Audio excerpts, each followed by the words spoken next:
Okay, so you're wondering what the pros and cons are living in Seguin, Texas. Today we're going to talk about just that, so stay tuned. All right, today we're going to talk about some of the things that I like about living in Seguin, Texas, and some of the things I don't like about living in Seguin. So let's get started. Okay, one of the great things about living in Seguin is it still has that small town feel. So it's only a town of about 30,000 people. It's just south of New Braunfels. So there's not a lot of like big stores, stuff like that. We'll get into it, but it still has that small town feel because there's a lot of mom and pop places around here, whether it be stores or restaurants, stuff like that. So if you're looking for something that has that feel, then Seguin is a good place for you. All right, another thing I like about it is that it's close to San Antonio, it's close to New Braunfels, and it's also close to Austin. So I-10 runs right through Seguin, so you can go west on I-10 and run into San Antonio. You can go east on I-10, and in a couple hours, 2.5 hours or so, you're going to be in Houston. But if you go on I-10, you jump on the toll road, I think it's 130, you can be in Austin pretty quick. And also, if you just shoot up Highway 46, then you're going to be in New Braunfels, and that's where you're going to intersect with I-35. Another great thing about Seguin is that the cost of the housing is still pretty low around here. So the cost of housing is going up in New Braunfels, it's going up in San Antonio, and it's way up in Austin. But the cost of the houses in Seguin is still relatively low.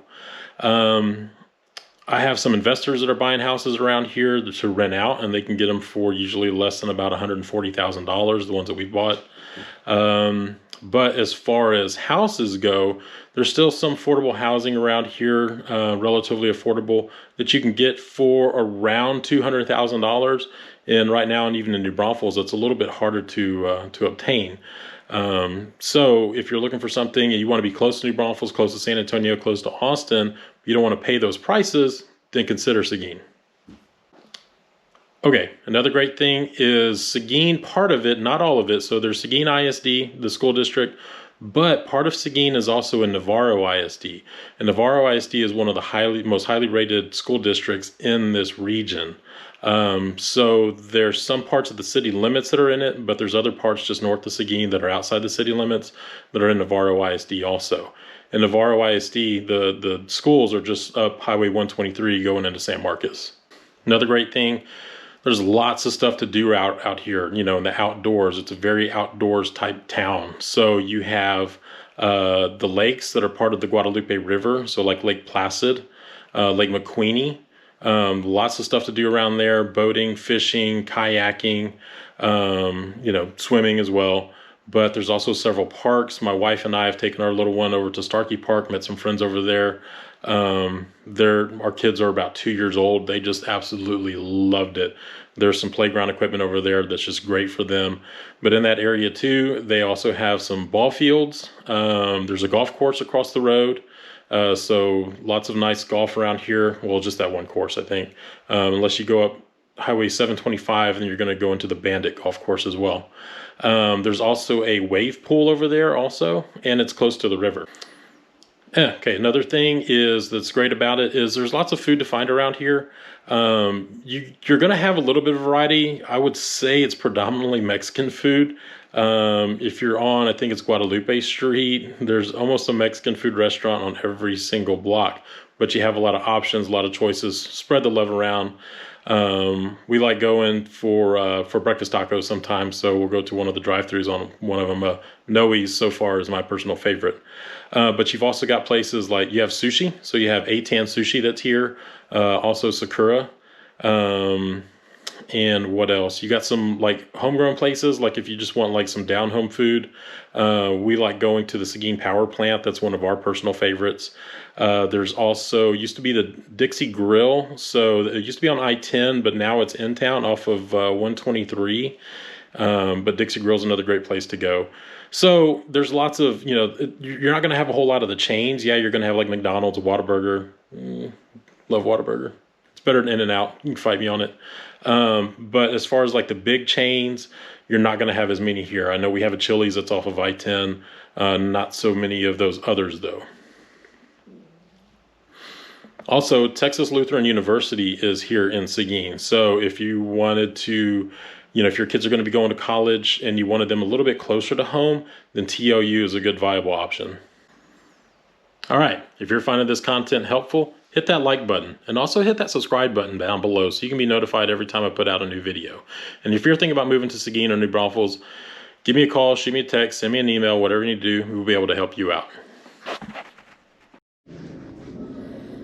Okay, so as far as some of the downsides of living in Seguin, there's not a lot of the big box stores, you know, not as many as you're going to find in New Braunfels, and of course not as many as you're going to find, say, in San Antonio or Austin. We have a Home Depot here. There's also a Walmart. But as far as anything else, such as like Best Buy, JCPenney, stuff like that, you know, clothing stores, there's not going to be as many of those. So you would have to go into, say New Braunfels, or San Antonio, or maybe even Austin to find something like that. But while there aren't as many of those big box stores, there are more small independently owned stores that can sell some of the stuff like that you're looking for. Okay, another one of the downsides, another one of the cons, is there's not as much new construction homes. Okay, another one of the downsides is there's not as many choices for new construction homes around here. There are a small handful that are going in. One of the neighborhoods that's been here for a while is the Village of Mill Creek, and that's a Perry home neighborhood. Perry's a very good builder. I live in one myself. You've also got a couple of D.R. Horton neighborhoods around here, and there's going to be some others that are coming in. Oh, and one of those D.R. Horton neighborhoods is in Navarro ISD. So there's other neighborhoods that are going in as well, other builders that are coming in just outside of the city. So these home builders are seeing the potential that Seguin has for growth. So they're coming in early, getting these homes sold, getting these people moved in. So if the big builders like this are seeing the writing on the wall, then it's good to follow suit. So combine that with the lower home prices, then you're potentially seeing some good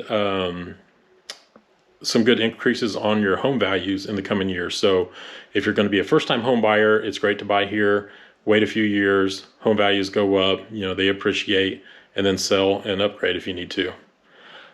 There weren't a whole lot of things that I could find that were absolutely negative. I know Seguin has gotten a bad reputation as far as crime rate in the past. When it comes to, say, violent crime rates, it's about on par with the national average. When it comes to property crimes, they're a bit higher, I think almost double than the national average is. But those are also, so you've got the burglaries, stuff like that, but also petty theft. They include those as well. So if there's a lot of shoplifting and stuff, say, that goes on at Walmart, and then a lot of arrests there, or a lot of reported crimes for theft between individuals, then that's going to drive that percentage up as well. Yeah, there's no airport or anything here. There's a very small private airport, or I believe it's private. But you can just go up to Austin, drive up to Austin if you need to, drive down to San Antonio.